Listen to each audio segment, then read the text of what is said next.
தமிழ்நாட்டுல ஊழல் பண்ணி ஜெயிலுக்கு போன ஜெயலலிதான்னு சொல்ல தெரிஞ்ச அண்ணாமலை வாயி இன்னைக்கு என்ன இப்படி பேசுது இந்துத்துவா ஜெயலலிதான்னு? அப்ப கேவலமா இல்ல? நீங்க ஓட்டு பொறுக்கிறதுக்கு இங்க இருக்கிற அதிமுகவினுடைய தொண்டர்களை தம் பக்கம் இழுத்துக்கிறதுக்கு பண்ற அயோக்கியத்தனம் சில்றத்தனம் இது.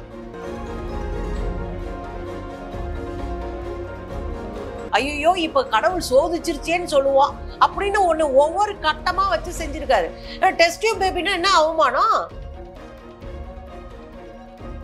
அப்ப சாமி கும்பிடுற இந்துக்களினுடைய கடவுள்களை நீங்க அசிங்கப்படுத்திட்டு அவங்களுடைய தூதுவன்னு சொல்லிட்டு இந்த நாட்டில இருக்கிற அத்தனை பேரையும் நாசமாக்கிட்டு உட்கார்ந்து இருப்பீங்க. எல்லாரும் வேடிக்கை பார்ப்பாங்களா? இது ஜனநாயக நாடு. அப்படியெல்லாம் நீ வராதன்லாம் தனித்தனியா குலுக்கு சீட்லாம் போட்டு எடுக்க முடியாது. டக்குன்னு விஜய் நேரா வந்து நின்று நாளைக்கு நான் முதலமைச்சர் ஆனேன்னா என்ன தெரியும் விஜய் அவர்களுக்கு? விஜய் அவர்களை கட்டி இழுத்து விட்டதே பிஜேபி தான் நான் சொல்றேன். இந்துத்துவா என்பது இந்துக்களை எழுச்சி கொண்டு வரதுக்காக அவங்க பயன்படுத்தின ஒரு அரசியல் சொல்லாடல், அவ்வளவுதான்.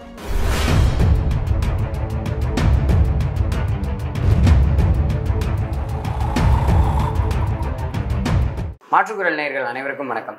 அதாவது இன்று நம்முடைய நேர்காணலில் இணைந்திருப்பவர் தோழர் சுந்தரவல்லி அவர்கள். வணக்கம் மேம். வணக்கம் மேம். இப்போ பாஜக சார்பில் அண்ணாமலை அவர்களாக இருக்கட்டும், இல்லை பிரதமர் மோடி அவர்களாக இருக்கட்டும், அவங்க பேசக்கூடிய கருத்துக்கள் எல்லாமே சர்ச்சைக்குரிய வகையில போயிட்டு இருக்கு. இதை பத்தி உங்களோட கருத்து என்ன? இல்ல இப்ப மட்டும் இல்ல, எப்பவுமே சர்ச்சைக்குரிய கருத்துக்களை பேசுறது, அந்த கதைகளை பேசுறது, சமூகத்துல ஒரு பதற்ற நிலையை உருவாக்குவது, அவர்கள் பேசுவதை நாம திரும்ப திரும்ப அதை சம்பந்தமா பேச வைக்கணும்னு திசை திருப்புவது, இதெல்லாம் இயல்பா பண்ணுவாங்க. ஏன்னா அவ்வளவு அயோக்கியத்தனம் பண்ணி வச்சிருக்காங்க. இந்த நாட்டினுடைய பொருளாதாரம், வளங்கள், கல்வி எல்லாத்தையும் சூறையாடிட்டாங்க. இதை குறித்து நம்ம பேசிடக்கூடாதுன்னா அப்பப்போ ட்விஸ்ட் பண்ணி ஏதாவது ஒண்ணு பேசுவாங்க, நம்மளும் அதை தான் பேசிட்டு இருப்போம். அவர் ஏதாவது சொல்லுவாரு, நம்ம பதில் சொல்லிட்டு உட்கார்ந்துருப்போம்னு வச்சுக்கோங்களேன். இது திட்டமிட்ட ஒரு அரசியல் செயல் திட்டமா தான் காவிகள் வச்சிருக்கிறாங்க. அதுலயும் குறிப்பா இந்த 3வது கட்ட எலெக்ஷன் முடிஞ்சதுக்கு அப்புறம் மோடி அவர்கள் கிட்டத்தட்ட மனப்பிறழ்வுக்கே ஆளாயிருக்கிறார். அவர் மருத்துவமனையில சேர்த்து பரிசோதிக்க வேண்டிய அளவுக்கு அவர் மனப்பிறழ்ச்சிக்கு ஆளாயிருக்கிறாரு தான் நான் வெளிப்படையாவே சொல்லுவேன். ஏன்னா ஒரு அதிகாரப்பூர்வமான ஒரு மிகப்பெரிய அதிகாரத்துல இருக்கக்கூடிய மோடி அவர்கள் இவ்வளவு கீழே இறங்கி இஸ்லாமியர்கள் வெறுப்பு பிரச்சாரத்தை பண்றது, தாலி அறுத்துருவாங்க, உங்க வீட்டுல 2 மாடு இருந்தா உன்னை புடுங்கிடுவாங்க, அதுக்கப்புறம் உங்ககிட்ட உங்களுடைய இடஒதுக்கீட புடுங்கிடுவாங்க, இதெல்லாம் என்ன மாதிரியான அடிப்படை ஆதாரமும் அரசியல் சாசன சட்டத்திற்கும் எதிராகவும் ஒரு பிரைம் மினிஸ்டர் பேசுறாரு, தேர்தல் விதிமுறைகளை உடைக்கிறாரு. அப்ப இதெல்லாம் என்ன அப்படின்னா தோற்று போக போறோம் என்கிற அச்சம் ஒரு பக்கம், நாம் செய்கிற தவறுகளை எல்லாம் மக்கள் தெரிஞ்சுக்க கூடாது, இதை திசை திருப்பணும் அப்படின்ற திசை திருப்பல் ஒரு பக்கம். இதை அப்படிதான் பார்க்கணும் அப்படின்னு நான் பாக்குறேன். இப்போ அதே போல பாத்தீங்க அப்படின்னா இப்போ ரீசெண்ட் டைம்ஸ்ல பிரகாஷ் ராஜ் அவர்களுக்கு விருது வழங்கியிருந்தாங்க. அந்த மேடையில பாத்தீங்க அப்படின்னா பிரகாஷ் ராஜ் அவர்கள் மோடியை விமர்சனம் பண்ணி பேசியிருந்தாரு. அவர் பாத்தீங்க அப்படின்னா தெய்வ மகன் இல்ல, அதாவது டெஸ்ட் டியூப் பேபி அப்படின்னு சொல்லி பிரதமர் மோடி அவர்களை ஒருமையில சாடி இருந்தாரு. இது சரியான ஒரு பேச்சா? இல்ல, ஒருமையில சாடிறது அப்படின்றது பொதுவா நம்ம செய்யவே மாட்டோம். ஆனால் அந்த இடத்திற்கு எல்லா அமைப்புகளையும் கொண்டு வந்து நிறுத்திட்டாங்க. நீங்க ஒரு 2 வருஷத்துக்கு முன்னாடி ஒரு வார்த்தை நீ நான் பேச தயங்குகிற அத்தனை அமைப்புகளும் இப்ப அப்படி பேச ஆரம்பிச்சிட்டாங்க.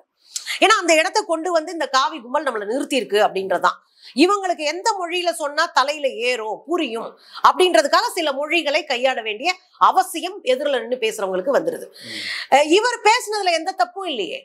அவர் தானே சொன்னாரு, மோடி தானே சொன்னாரு, நான் பிசிக்கலா பிறந்திருக்க வாய்ப்பே இல்லை, பயாலஜிக்கலா எனக்கு பேரண்ட்ஸ் இருக்க வாய்ப்பு இல்லை, நான் நேரம் மேல இருந்து குதிச்சுட்டேன், 10 டப்புன்னு மேல இருந்து குதிச்சுட்டேன், நான் தெய்வத்தோடைய ஒரு தூதுவன், அனுப்பப்பட்ட ஒரு குழந்தை, தெய்வ குழந்தை அப்படின்னு உருட்டுனது யாரு? தோல்வி பயத்துல உருட்டுனீங்க, அதை வச்சு அவர் செஞ்சுட்டாரு. அவர் என்ன கேட்டாரு, ஐயோ முன்னாடி எல்லாம் படுபாவே இப்படி செஞ்சுட்டேயா அப்படின்னு கேட்போம். ஐயோ இப்ப கடவுள் சோதிச்சிருச்சேன்னு சொல்லுவோம் அப்படின்னு ஒண்ணு ஒவ்வொரு கட்டமா வச்சு செஞ்சிருக்காரு. டெஸ்ட் டியூப் பேபின்னா என்ன அவமானம்? நீங்க தானங்க சொன்னீங்க பயாலஜிக்கலா பிறக்கலன்னா டெஸ்ட் டியூப் பேபியே பயாலஜிக்கலா பிறக்கிறது தான், அதுவே சயின்டிபிக்கா பயாலஜிக்கலான்னு பேரண்ட்ஸ். ஆனா அதையும் தாண்டினவர் இவரு. ஆக ஒரு கடவுளினுடைய அம்சம் என்று சொல்லுகிற கேவலமான ஒரு ஆளாத்தான் நான் மோடியை பாக்குறேன். கடவுளுடைய அம்சம் சொன்னா இந்துக்கள் வேடிக்கை பார்ப்பாங்களா? நான் இந்து, என் சர்டிபிகேட்ல இருக்கிறது இந்து, நான் வேணா கடவுள் மறுப்பாளரா இருக்கலாம், எங்க அம்மா சாமி கும்பிடுறவங்க தான், என் வீட்டுல இருக்கிறவங்க சாமி கும்பிடுறவங்க. அப்ப சாமி கும்பிடுற இந்துக்களினுடைய கடவுள்களை நீங்க அசிங்கப்படுத்திட்டு அவங்களுடைய தூதுவன்னு சொல்லிட்டு இந்த நாட்டில இருக்கிற அத்தனை பேரையும் நாசமாக்கிட்டு உட்கார்ந்து இருப்பீங்க.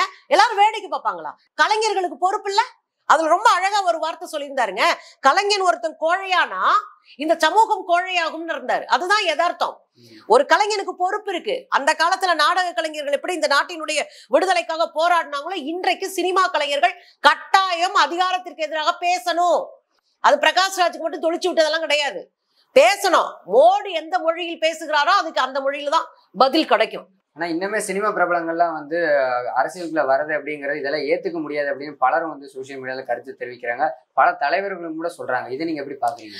இல்ல, அது ஒரு அச்சத்துல சொல்றது. இந்தியாவில் இருக்கிற குடிமகன் யார் வேண்டுமென்னாலும் அரசியலுக்கு வரலாம். இது ஜனநாயக நாடு. அப்படியெல்லாம் நீ வராதன்லாம் தனித்தனியா குலுக்கு சீட்டுலாம் போட்டு எடுக்க முடியாது. அரசியல் விருப்பம் இல்ல, யார் வேண்டுமென்றாலும் அரசியலுக்கு வரலாம். அதுல மாற்று இல்லை. ஆனா வந்தோடனே நான் முதலமைச்சர் ஆயிருவேன் அப்படின்னு நம்புறது இருக்குல்ல, அது வந்து ஒரு அயோக்கியத்தனம். நீ களத்துல இறங்கி வேலை பாரு. எம்ஜிஆர் வந்தாரு, முதலமைச்சர் ஆனாரு அப்படின்னு பல பேர் சொல்லுவாங்க. எம்ஜிஆர் சும்மா வரலங்க. 25 வருஷமா திமுகவுல களப்பணியில இருந்துட்டு எம்ஜிஆர் வந்திருக்காரு. அந்த களப்பணி அனுபவமும் அறிவும் எம்ஜிஆருக்கு இருக்கு. அதனால அவர் வந்து நின்று ஜெயிக்க முடிஞ்சு. டக்குன்னு விஜய் நேரா வந்து நின்று நாளைக்கு நான் முதலமைச்சர் ஆனேன்னா என்ன தெரியும் விஜய் அவர்களுக்கு? விஜய் அவர்களை கட்டி இழுத்து விட்டதே பிஜேபி தான் நான் சொல்றேன்.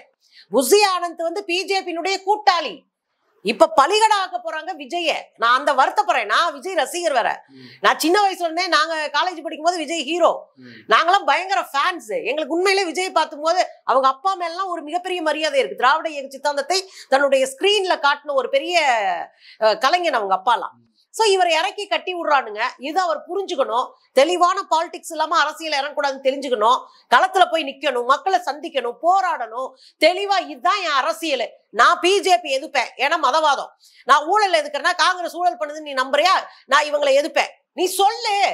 ஆனா மொட்டடியா ஒரு இதை போட்டு வர்றது இல்லைன்றதுல எனக்கு உடன்பாடு இல்லை. யார் வேணாலும் வரலாம். வந்தோடனே முதலமைச்சர் எல்லாம் ஆயிட முடியாது. களப்பணி பண்ணு, அரசியல கத்துக்க. ஒருத்தன் பலி கொடுத்து அவன் ஓட்ட அறுவடை பண்றதுக்கு பலி ஆயிராத.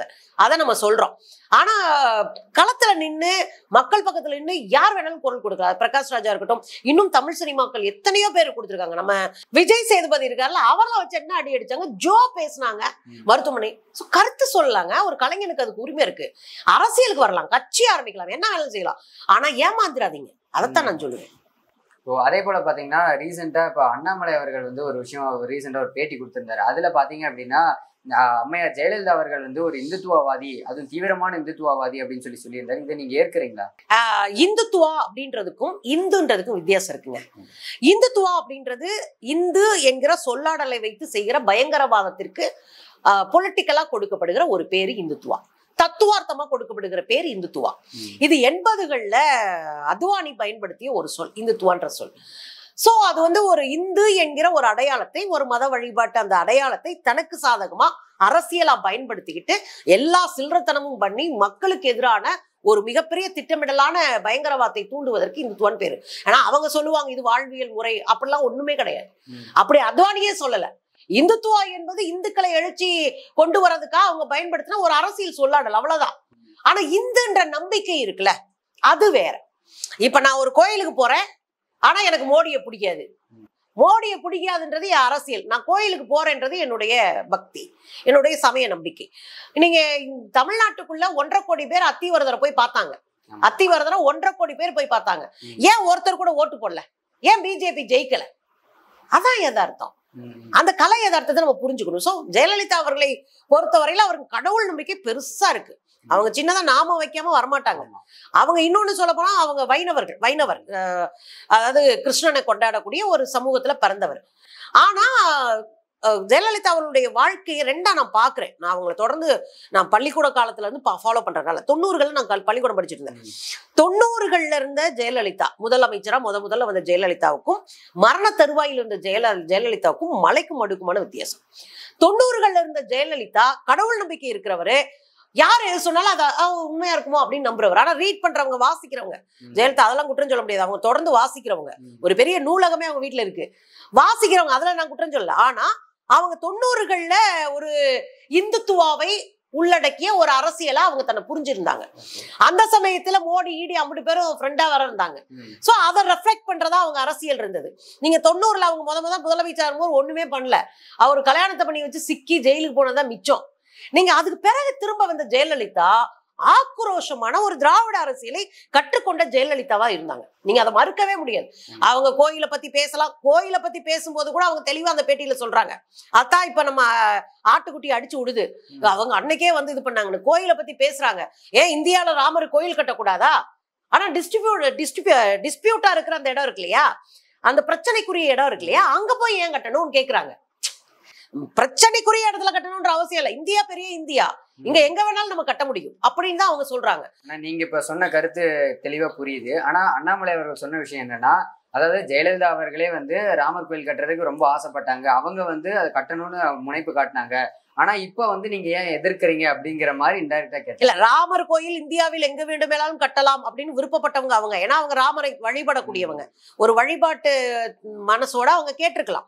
இன்னொரு விஷயம் கூட இருக்கு, அவங்கதான் வந்து ஆடு கோழி எல்லாம் வெட்டக்கூடாதுன்னு தடை சட்டம் கொண்டு வந்தாங்க, மதமாற்ற தடை சட்டம் கொண்டு வந்தாங்க, தமிழ்நாட்டுல அடிச்ச அடியில எல்லாத்தையும் திரும்ப வாங்கினாங்க. சோ அந்த அரசியல் தெளிவற்ற தன்மை தான் அவங்களுடைய 10 ஆண்டுகள் அரசியல் இருந்தது. நீங்க அப்படியே வந்தீங்கன்னா 2000க்கு மேல பாத்தீங்கன்னா வேற ஒரு ஜெயலலிதாவை பார்க்க முடியும். அதுலயும் 2012-11 எல்லாம் பாக்குற ஜெயலலிதாலாம் சும்மா பதற வர்ற ஜெயலலிதாவா இருந்தாங்க. ஏங்க நாமளே ஆசைப்படுற ஒரு ஜெயலலிதாவா இருந்தாங்க. அதுவரையும் அவங்களுக்கு அரசியல் தெரியாது. ஏன்னா அதுக்கு முன்னாடி அவங்க எந்த அரசியல் கட்சியிலும் இல்ல. அவங்க நேரடியா இருந்த ஒரே அரசியல் கட்சி அதிமுக. அவர் எம்ஜிஆருடைய தோழமையோடு அவங்க வந்து கொள்கை பரப்பு செயலாளரா வர்றாங்க. அதே மாதிரி அவங்க சத்துணவு திட்டத்தை அறிமுகப்படுத்துற ஒரு ஆளா வர்றாங்க. வேற என்ன அரசியல் தெரியும் அவங்களுக்கு? அவங்களுக்கு தெரிஞ்ச அரசியலுக்குள்ள நின்று சாமி கோயில் கட்டலாம் அப்படின்னு கொண்டாடிட்டு இருந்த ஒரு ஜெயலலிதா அவர்கள் பின்னாடி 10 ஆண்டுகள் காவிகளை கதற விட்டாங்க. அவங்க பண்ண அத்தனை விஷயமும் அரசியலான விஷயம். அதுவும் பாத்தீங்கன்னா 69% இடஒதுக்கீடு காலி பண்றதுக்கு உச்ச நீதிமன்றத்துல வச்சுட்டு எல்லாரும் இது பண்ணும்போது இடஒதுக்கீடு பாதுகாக்கிறதுக்கான அத்தனை வேலையும் பண்ணவங்களை ஜெயலலிதா ஒரு ஆள். இன்னொரு விஷயம், நீங்க உணவு பாதுகாப்பு திட்டத்தை தூக்கி போட்டுட்டு நீங்க சுகர் வரைக்கும் நாங்க வந்து அதை வந்து பணம் கொடுக்க மாட்டோம்னு சொல்லும் போது மொத்தத்தை ஏத்துக்கிட்டாங்க ஜெயலலிதா. அதுக்கப்புறம் நீங்க பாத்தீங்கன்னா இங்க இருக்கிற நெய்வேலி பழுப்பு நிலக்கரி அந்த இதை நாங்க வந்து அரசாங்கம் தனியாருக்கு விற்க போறோம்னு சொல்லும் போது ஒன்றிய அரசு நான் பங்கு வாங்கிக்கிறேன் அப்படின்னு பங்கு அதிகமா வாங்கினவங்க ஜெயலலிதா. அதுக்கு பிறகு சாகுற நிமிஷத்துல கூட அவங்க வந்து இந்த உதயமின் திட்டம், ஏன்னா உதயமின் திட்டம் ஒரு நாளைக்கு ஒரு விலையை வச்சுக்கலாம், அதே மாதிரி டிஸ்ட்ரிபியூஷன்ல தனியார் வரலாம். நீங்க ஒரு மீட்டரை வச்சு அந்த மீட்டர்ல யாரு வந்து கணக்கு பாப்பா, தனியார்கார வந்து கணக்கு பாப்பான், அவன் சொல்றதான் விலை. அப்படிதான் நான் ஒத்துக்க மாட்டேன், நான் வந்து உதயமின் திட்டத்தை ஒத்துக்க மாட்டேன், நீட்டை ஒத்துக்க மாட்டேன், ஜிஎஸ்டி ஒத்துக்க மாட்டேன்னு சாகுற வரைக்கும் கையெழுத்து படமா கண்ணுல கடப்பார விட்டு ஆட்டினவங்க.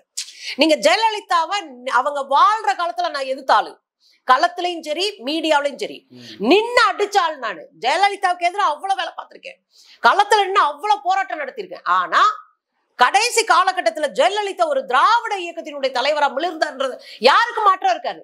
நீங்க 90கள் இருந்த ஜெயலலிதா மோடியினுடைய தோழி ஜெயலலிதா, அவங்க அப்படிதான் பேசியிருப்பாங்க. அவங்க வந்து ராமர் கோயில கட்டணும்னாங்க, அப்ப கூட அவங்க தெளிவாதான் இருந்தாங்க. டிஸ்பியூட் இருக்கக்கூடிய நீங்க வந்து இடத்துல கட்டக்கூடாதுன்றதுல அவங்க அப்பயும் தெளிவாதான் இருந்தாங்க. சோ ஜெயலலிதாவை போன மாசம் ஒரு 4 மாசத்துக்கு முன்னாடி தமிழ்நாட்டுல ஊழல் பண்ணி ஜெயிலுக்கு போன ஜெயலலிதான்னு சொல்ல தெரிஞ்ச அண்ணாமலை வாயி இன்னைக்கு என்ன இப்படி பேசுது இந்துத்துவா ஜெயலலிதான்னு? அப்ப கேவலமா இல்ல? நீங்க ஓட்டு பொறுக்கிறதுக்கு இங்க இருக்கிற அதிமுகவினுடைய தொண்டர்களை தம் பக்கம் இழுத்துக்கிறதுக்கு பண்ற அயோக்கியத்தனம் சில்லறத்தனம் இது. இதை ஒருபோதும் நம்ம ஒத்துக்க முடியாது. நீங்க ஜெயலலிதாவா அரசியல் 1000 சொல்லுங்க, அவங்க பேசிட்டு போங்க. ஆனா கடைசி காலகட்டத்துல கடைசி 8 ஆண்டுகள்ல அவங்கள போல மோடியை எதிர்த்தவர்களும் மோடிக்கு எதிராக நின்று களத்துல நின்னவங்களும் பார்க்கவே முடியாதுங்க. அதுவும் கடைசி 5 ஆண்டு மோடி ஆட்சிக்கு வர காலத்துல எல்லாம் நெருப்பா இருந்தாங்க ஜெயலலிதா. அதெல்லாம் சும்மா நீங்க அடிச்சு எல்லாம் விட. ஆமா, வெறும் லேடியா மோடியா கேட்கல, குஜராத் மோடியா தமிழ்நாட்டு லேடியான்னு கேட்டாங்க. அதுக்குள்ள ஒரு அரசியல் இருக்கு. இன்னைக்கு அந்த அரசியல் எல்லாருக்கும் தெரியும். குஜராத்ல 2 பேர் விக்கிறான், 2 பேர் வாங்குறான். நம்ம ஐயா மோடியும் அமித்ஷாவை விக்கிறாங்க, மொத்தத்தையும் அதானி அம்பானி 2 குஜராத்திகள் வாங்குறாங்க. இதுதான் குஜராத் மோடி. புரியுதுங்களா? அன்னைக்கு ஜெயலலிதா கேட்டாங்க, குஜராத் மோடியா தமிழ்நாட்டு லேடியா? நான் என் பின்னாடி ஒரு பாப்பாத்தின்ற ஒரு அடையாளம் இருக்கலாம், எனக்கு வந்து கிருஷ்ண மேல ஒரு அட்ராக்ஷன் இருக்கலாம், ராமர் கோயில் கட்டணும்னு விருப்பம் இருக்கலாம், நான் தானே சங்கராச்சாரியத்துக்கு உள்ள வச்சேன், அவ ஒரு மத குரு தானே, அந்தாலும் வந்து கொலகாரன்னு தெரிஞ்ச பிறகு தூக்கி உள்ள வச்சார்ல. நமக்கு 1000 முரண்பாடு இருக்கு ஜெயலலிதாவோட. ஆனால் பிளாங்கா இந்துத்துவவாதி அப்படின்னு சொல்றத கடைசி காலகட்டத்துல அவங்க உடைச்சவங்கன்றதுனால நம்ம அதை மறுக்கிறோம். நீங்க கடைசி காலத்துல அவங்க அரசியல பயின்று கொண்டு மேல வரும்போது ஒரு நல்ல திராவிடியன் லீடரா தான் ஜெயலலிதா இருந்தாங்க. இத நான் மட்டும் சொல்லல, நம்ம முதலமைச்சர் சொல்லியிருக்காரு, முதலமைச்சர் ஸ்டாலின் சொல்லியிருக்காரு, இந்த 3 திட்டங்களுக்கும் கடைசி வரை புடி கொடுக்காம நின்னாங்க. நம்ம உதயநிதி சொல்லியிருக்காரு, நான் சொல்லியிருக்கேன், தலைவர்கள் எல்லாம் சொல்றாங்க. அதான் யதார்த்தம். சோ இதுக்குள்ள ஒரு அரசியல் திருட்டுத்தனம் இருக்கு.